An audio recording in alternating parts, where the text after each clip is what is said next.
안녕하십니까. 8월 23일 오전 김경국TV 시작하겠습니다. 이재명 민주당 대표 지금 선거법 위반 1심 선고를 앞두고 있죠. 그런 상황에서 지금 이재명에게 또 치명적인 재판 결과가 나왔습니다.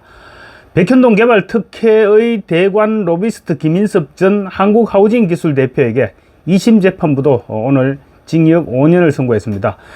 우선 간단하게 말씀드리자면 이재명은 백현동 개발 허가를 박근혜 정부 국토부의 협박 때문에 어쩔 수 없이 용도를 상향해서 허가를 해줬다, 이렇게 주장했다가 선거법 위반 혐의로 지금 재판 중이죠.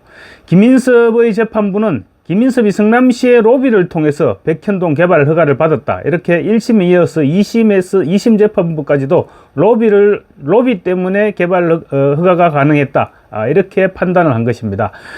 따라서 김인섭의 재판부가 이재명이 백현동 개발 허가를 박근혜 정부 국토부 협박 때문에 개발 허가를 어쩔 수 없이 해줬다는 이재명의 주장이 거짓말이라는 사실을 1심에 이어 2심에서도 인정을 했고, 이재명의 선거법 위반 유죄를 사실상 선언한 것이나 다름없다, 이렇게 볼 수도 있는 것입니다.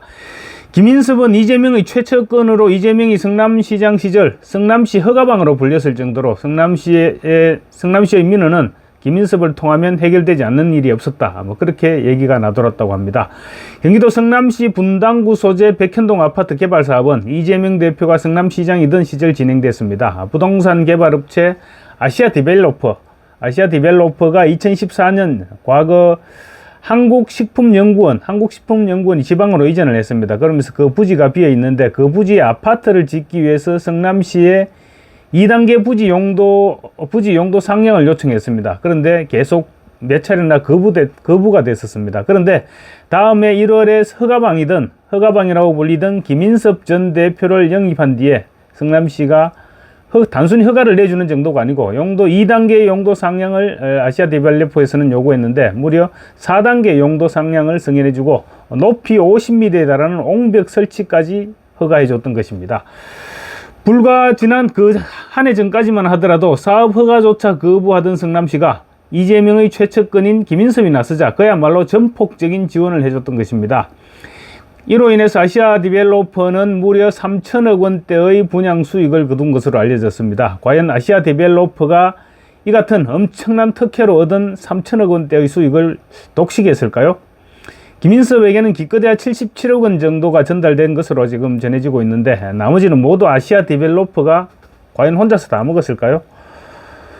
어쨌든 그건 그렇고 백현동 특혜 의혹에는 이재명 대표도 배임 혐의로 함께 지금 기소되어 있는데, 그래서 이재명 대표의 사법 리스크가 더욱 증폭되는 양상입니다. 특히 이재명은 아까도 말씀드렸다시피 백현동 부지 용도를 4단계나 상향 조정해 준 것과 관련 박근혜 정부의 국토부 협박이었다, 이렇게 얘기했다가 선거법 위반 혐의로 기소돼서 지금 다음 달 10월 중순 정도 1심 선고를 앞두고 있습니다. 그런데 법원이 백현동 부지 용도 변경 그리고 사업 허가와 관련해서 김인섭의 로비를 인정했으니까 이재명의 선거법 재판에는 치명적으로 작용할 수밖에 없게 된 것이죠. 김인섭 씨의 2심 선고는 이재명의 백현동 재판은 물론이고 이재명의 선거법 재판에도 결정적인 영향을 끼칠 수밖에 없게 된 것입니다. 재판부의 판결문에까지 이재명과 정진상이 등장했습니다. 서울고법 형사 1-1부는 오늘 23일입니다. 오늘 특정범죄 가중처벌법상 알선수재 혐의로 기소된 김인섭 전 대표의 항소심에서 징역 5년과 63억 5,700여만 원의 추징금을 선고했습니다. 지난 2월 나왔던 1심 형량 및 추징금과 동일한 중형을 선고한 것입니다. 재판부는 피고인이 이재명 더불어민주당 대표와 정진상 전 민주당 정무조정실장과의 친분을 토대로 정바울 아시아 디벨로퍼 대표의 청탁을 받고 백현동 사업과 관련해서 용도지역 변경, 주거용지 비율 확대 등과 관련해서 수행한 대관 업무는 합리적인 의견 개진으로 볼 수 없다, 이렇게 지적했습니다. 재판부는 특히 김인섭을 정바울 대표의 정상적인 동업자로 볼 수 없다고도 지적했는데, 이 말은 한마디로 김인섭이 로비스트였다는 판단을 재판부가 내렸다고 볼 수 있는 대목입니다. 거기에다 또 재판부는 이재명과 정진상의 이름을 직접 거론했습니다. 이 부분은 김인섭이 이재명과 정진상을 통해 로비를 했다고 밝힌 것이나 다름없는 부분이죠. 재판부는 그러면서 이 사건의 범죄는 공무원 직무의 공정성과 이에 관한 국민의 신뢰를 해하는 범죄로 죄질이 불량하다, 피고인이 자기 잘못을 진정으로 뉘우치는 건지 의심스럽고 전체적으로 비난 가능성이 매우 높다고 말했습니다. 재판부가 공무원 직무의 공정성과 이의에 관한 국민의 신뢰를 해하는 범죄라고 명시한 내용 역시 이재명을 직격한 것으로도 볼 수 있는 부분입니다. 선거법 재판을 코앞에 둔 이재명에게는 치명상일 수밖에 없죠. 재판부가 김인섭이 아시아 디벨로퍼 사장 정바울의 청탁을 받고 수행한 대관 업무는 합리적 의견 개진으로 볼 수 없다고 명확하게 밝힌 것은 불법 로비였다는 점을 인정한 것입니다.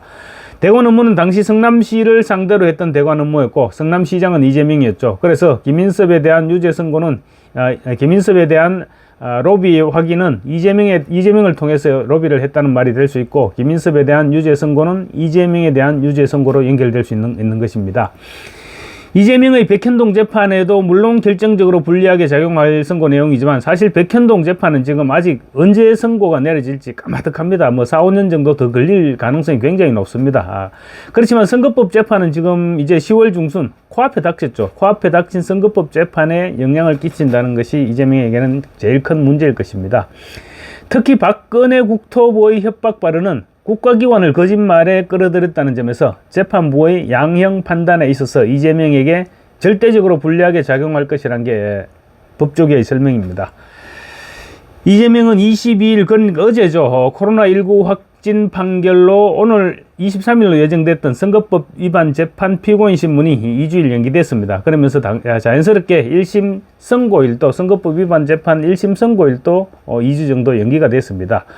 그런데 재판을 잠깐 연기시키는 데는 이재명이 성공했지만, 그런데 내용상으로는 더욱 불리한 상황들이 지금 계속 중첩되고 있는 것입니다. 아까도 말씀드렸지만 김인섭은 이재명이 성남시장 시절 성남시의 허가방으로 불릴 정도로 확실한 로비스트였다고 할 수 있습니다. 그도 그럴 것이 김인섭은 이재명의 원년 멤버였습니다. 이재명이 처음 성남시장에 도전했을 때, 그러니까 2006년 지방선거에 성남시장으로 도전했다가 이재명이 그때 당시에는 낙선했습니다. 어쨌거나 그때 이재명 후보의 선대위원장을 맡았던 사람이 김인섭이었습니다. 이재명과 김인섭의 관계는 정진상이 인섭이 형이라고 하면서 빠짐없이 챙겼던 그런 사이에서 볼 때도 잘 알 수 있을 것 같습니다. 심지어는 김인섭이 다른 건으로 구속 수감되어 있을 때도 정진상이 찾아가서 면회를 하면서 민원을 청탁받았던 것으로 알려질 정도로 이재명과 깊은 관계입니다. 김인섭 전 대표는 2014년부터 작년 3월까지 백현동 개발사업 인허가와 관련해서 알선의 대가로 부동산 개발업체 아시아 디벨로퍼 정바울 회장에게 77억 원을 수수하고 5억 원 상당의 한밭식당 사업권을 받은 혐의로 작년 5월에 기소됐었습니다. 검찰의 구속영장에 따르면 이재명 대표는 95년부터 시민운동을 하면서 김인섭과 정진상 이런 사람들과 가깝게 지냈고, 또 2005년에는, 그러니까 아까 얘기했던 2006년 지방선거 출마 직전이죠. 2005년에는 김인섭 씨에게 형님, 제가 내년에 성남시장으로 출마를 해보려고 합니다, 이렇게 얘기하면서 도움을 부탁했고, 그래서 김인섭이 선대본부장으로 도움을 줬던 것입니다. 김인섭은 2010년 지방선거에서도 사비로 여론조사를 의뢰하거나 2014년에는 지인들을 통해 차명으로 1,000만 원을 쪼개기 후원하는 등 오랫동안 이재명을 도운 것으로 검찰은 파악했습니다. 이재명은 김인섭의 로비 의혹이 불거지자 2006년 지방선거에서 낙선한 이후 김인섭 씨와 왕래가 없었다, 그렇게 주장했습니다. 그런데 이제 그런 부분들은 모두 거짓말로 이미 드러났죠. 이재명과 김인섭의 관계에 대해서는 유동규 전 성남도시개발공사 기획본부장이 증언한 내용도 있습니다.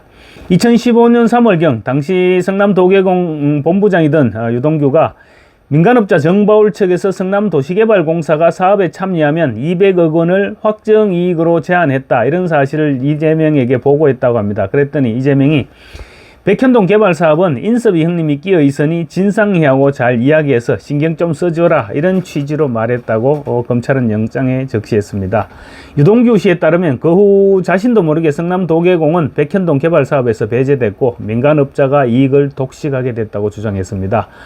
당초 정바울 씨 측에서 제안해서 성남도계공이 회수할 수 있었던 200억 원조차 업자들이 다 챙겨버렸던 것인데, 과연 업자들이 3천억 원대의 수익을 독식했을까 하는 의문이 드는 것은 당연한 일입니다. 이재명은 백현동 사업과 관련해서 작년 10월에 특정경제범죄 가중처벌법상 배임 혐의로 불구속 기소돼서 재판을 받고 있는 것인데, 아직까지 이재명에게 백현동 개발 수익금이 흘러들어갔다 이런 증거는 확보되지 못했고, 그래서 뇌물 혐의로는 기소하지 못했습니다. 어쨌거나 오늘 김인섭에 대한 고등법원의 2심 선고에서도 백현동 사업이 로비에 의해서 결정됐다 이런 사실이 확인된 만큼 이재명의 선거법 위반 혐의에 대한 유죄 선고는 더욱 피할 수 없게 된 것입니다. 감사합니다.